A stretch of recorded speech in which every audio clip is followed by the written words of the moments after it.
All right, the U.S. military shot down at least three unidentified airborne objects over the weekend, most recently downing one over Lake Huron in Michigan yesterday. This comes after a Chinese spy balloon invaded American airspace, launching a diplomatic crisis for the Biden administration and putting our nation's defenders on high alert. So why has this pattern emerged now, and what is the Department of Defense saying about it? Well, here with me to discuss this and more is Congressman Matt Rosendale, who is a member of the House Freedom Caucus, the Veterans Affairs Committee, and the Committee on Natural Resources. He represents the 2nd Congressional District of Montana, where one of these objects was shot down. Congressman Rosendale, welcome back to Washington Watch. Thank you so much for having me on today, Tony. It's good to be with you. Well, thank you. I have to say that you and I were thinking very much alike. I saw your tweet earlier today about the not being surprised that the Biden administration couldn't identify what was floating in the sky since they couldn't identify male or female on the ground. What did the Pentagon tell you about what is actually going on? That is my gravest concern, Tony, and that is the DOD has not been forthcoming with information about what is going on.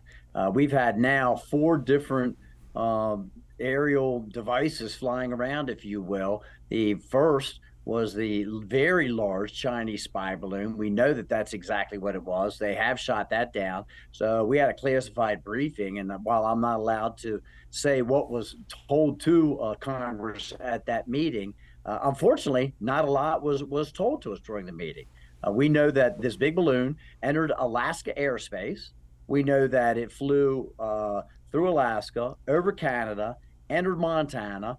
Thank goodness the vigilant people of Montana spotted it in the sky, reported it, and then the United States Department of Defense started acknowledging that something was up there. But then they allowed it to go across the country, Tony, for another several days. It hovered above Malmstrom Air Force Base and a missile field that covers hundreds of square miles and is where the ICBMs are located to protect our nation. And then finally, they made the decision to shoot it down after it was over the Atlantic. Yeah, that was in May. They waited so long. The president saying late last week that the Chinese spy balloon was not a major breach. I mean, what do you think of that assessment? It's terrible. Well, look, the balloon was collecting some kind of data. We do know that. The first balloon we know had the ability to maneuver. They've released that information. It had propellers that had engines on it. These other devices that have been brought down since then, so far, I have not heard if they were able to maneuver or not. But what I'm very concerned about, Tony, is the cumulative amount of data that's being acquired from cellular towers, from civilian infrastructure, from military and sensitive infrastructure. As I said, I was at Malmstrom Air Force Base this morning. This is an Air Force base in northern Montana that is responsible for 140 ICBMs, missiles, to help defend our nation. And so every time one of these devices comes floating across our state, they are acquiring more information. And when you start accumulating all of that together, it's like putting a puzzle together, and they can determine what we're doing, how we're doing it, and how we're going to defend ourselves. And that bothers me a lot.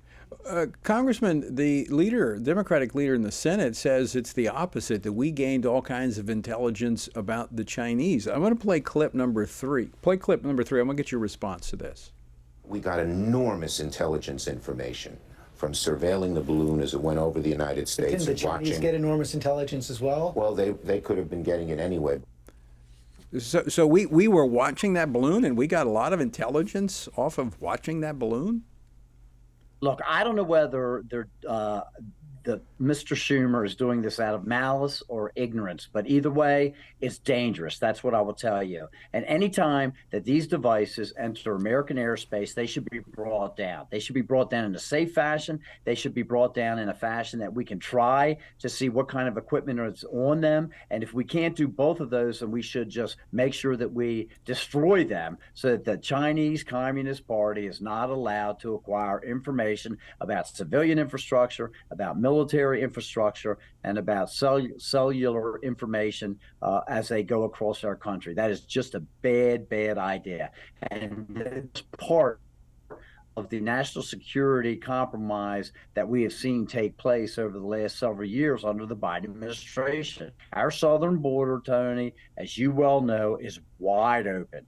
We've had 5 million people come across. 4 million have had encounters with law enforcement. 1 million haven't even had any encounters with law enforcement. We don't know who's in the country. And I am deeply disturbed by all these and the slow response that I have received from the Department of Defense. I was at an event in Columbus, Montana on Saturday evening at 7 p.m. And I was contacted to let me know that they had seen that we would have been the fourth device going across our skies. And they did not give me any more information until the afternoon of Sunday. And basically only because I had my staff following Twitter and news feeds to let me know that the fourth object had been shot down over Lake Huron, as you stated.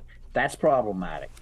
On the land or in the air, our borders seem to be porous under the Biden administration. Congressman Rosendale, I want to thank you for joining us, and we're going to stay in touch as you learn more.